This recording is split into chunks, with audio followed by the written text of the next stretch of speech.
أهلا وسهلا بكم متابعي قناة حقائق وغموض. يمكن لأي شخص أن يخطط لقضاء إجازة مليئة بالمرح في مدينة ضخمة، لكن ماذا عن المغامرة بالذهاب إلى مدينة الأشباح؟ وجهة أدت فيها الطبيعة الأم أو الاقتصاد أو هما معا إلى تضاؤل عدد السكان أو الانقراض. فيما يلي إليك 10 مدن مهجورة حول العالم والتي يمكنك البدء في التخطيط لزيارتها في المستقبل. هل أنت مستعد؟ هيا لنذهب. قبل ذلك المرجو الاشتراك في قناة غموض وحقائق وتفعيل الجرس ليصلك كل جديد. بليموث بمونتسيرات. قد يسافر الأشخاص الذين يسافرون إلى جزر الأنتيل الصغرى بالطائرة مباشرة بعد بليموث ومونتسيرات. لسبب وجيه تم إخلاء هذه العاصمة في عام 1995 بسبب الثوران البركاني يلوح في الأفق، وبعد ذلك بعامين فجر بركان سوفرير هيلز قمته ليغطي بليموث ب40 قدما من الرماد، ومن الممكن القيام بزيارات إلى المنطقة، لكن ذلك يعتمد على مستويات الأمان، حيث لا يزال البركان نشطا، وإذا كانت التنبيهات عالية جدا فبإمكانك القيام بجولة بالقارب. كولمانسكوب ناميبيا. بالعودة إلى عام 1908 كانت كولمانسكوب مدينة ناشئة، حيث كان ذلك عندما تم العثور على أول ماسة في المنطقة، وبعد فترة وجيزة كان هناك كازينو ومسرح وسينما ومدرسة وحتى مصنع ثلج وأشياء أخرى حديثة. لكن المدينة بدأت تشهد تقلص عدد سكانها مع نفاذ الإمدادات الماسية. الآن معظم المباني بها رمال عالية بما يكفي لتغطية ركبتيك. تتوفر فيها الجولات عادة، لكنك تحتاج إلى تصريح لدخول المنطقة. بودي كاليفورنيا. ربما تكون واحدة من أفضل مدن الأشباح المحفوظة في غرب الولايات المتحدة الأمريكية، حيث كانت يوما ما موطنا لأكثر من 10,000 من الباحثين عن الذهب.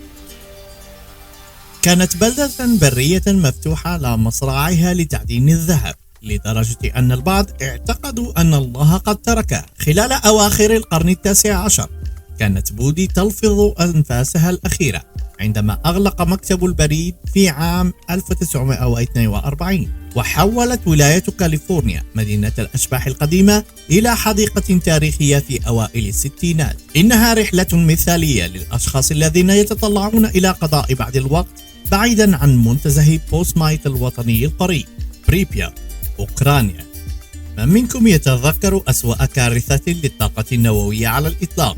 في أواخر أبريل عام 1986 انفجر قلب المفاعل النووي رقم 4 في محطة تشيرنوبل النووية، واضطر ما يقرب من 50,000 من سكان بريبيات إلى المغادرة خوفا من التداعيات النووية في الأيام التي أعقبت الانفجار، واستعادت المدينة طبيعتها منذ ذلك الحين. يمكنك القيام بجولات إرشادية عبر الشقق والمتنزهات وغيرها. جزيرة هاشيما اليابانية. جزيرة هاشيما مكان لإنتاج الفحم في اليابان. في ذروة الإنتاج كان هناك 5,000 من عمال مناجم الفحم يعيشون في هذه الجزيرة الواقعة شرق البر الرئيسي لليابان، ولكن عندما أصبح البنزين خيار البلاد للوقود تم التخلي عن هذه الجزيرة في منتصف السبعينات. للإشارة، لا يمكنك زيارة الجزيرة بمفردك، ولكن يمكنك الحصول على جولات في أجزاء منها. جزيرة نورث برادر.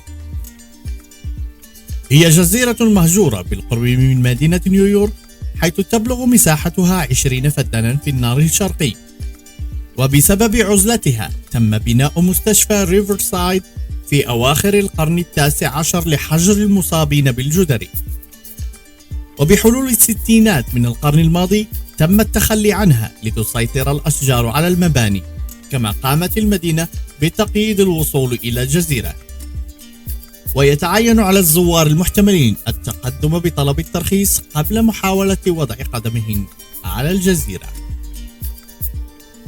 كينيكوت ألاسكا. تحتوي المدينة على مباني خشبية رائعة وهي متواجدة ضمن أكبر حديقة وطنية في أمريكا رانجل أليوس. وجلبت شركة كينيكوت كوبر المختصة بالذهب ما يقارب 300 من عمال المناجم للتنقيب عن الذهب في عام 1900. واستمرت عملية التنقيب عن الذهب لمدة 38 عام قبل أن ينفذ الذهب بشكل نهائي من تلك المنطقة ويغادر جميع سكان المدينة. ولكن يقال بأن الزوار بإمكانهم سماع أصوات غريبة تصدر من الجبال القريبة من المنجم وكأنها أصوات لعمال المناجم. جلين ريو، نيو مكسيكو. كانت جلين ريو أحد أكثر المحطات شعبية للحصول على الوقود على حدود نيو مكسيكو بتكساس، لكن الأمور اختلفت بسرعة مع استكمال الطريق السريع الذي مر بجانب جلين ريو. المدينة في الغالب سليمة وهي مدرجة في السجل الوطني الأمريكي للأماكن التاريخية، وهو المكان المثالي للحصول على صورة خلال الرحلة. أوغادوغ، سوغلان. هي مدينة فرنسية وتقع في منطقة ليموزان وسط غرب فرنسا، ويطلق عليها اسم البلدة الشهيدة، وهي من القرى التي عانت من ويلات الاحتلال النازي. تم تدمير أوغادوغ سوغلان الأصلية وقتل 642 من السكان بما في ذلك النساء والأطفال من قبل شركة وافن أساس الألمانية في 10 يونيو 1944. لم يبق سوى عدد قليل من الناجين، وقد تم بناء قرية جديدة تحمل نفس الاسم أيضا. يعمل الموقع الأصلي الآن كمتحف ونصب تذكاري دائم. فورلانديا، البرازيل.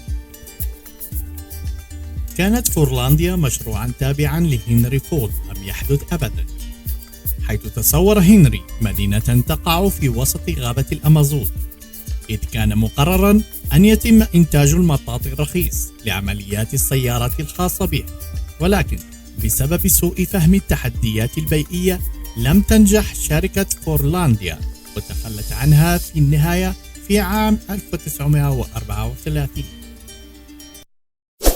إذا أعجبك الفيديو لا تبخل علينا بالاشتراك وتفعيل الجرس.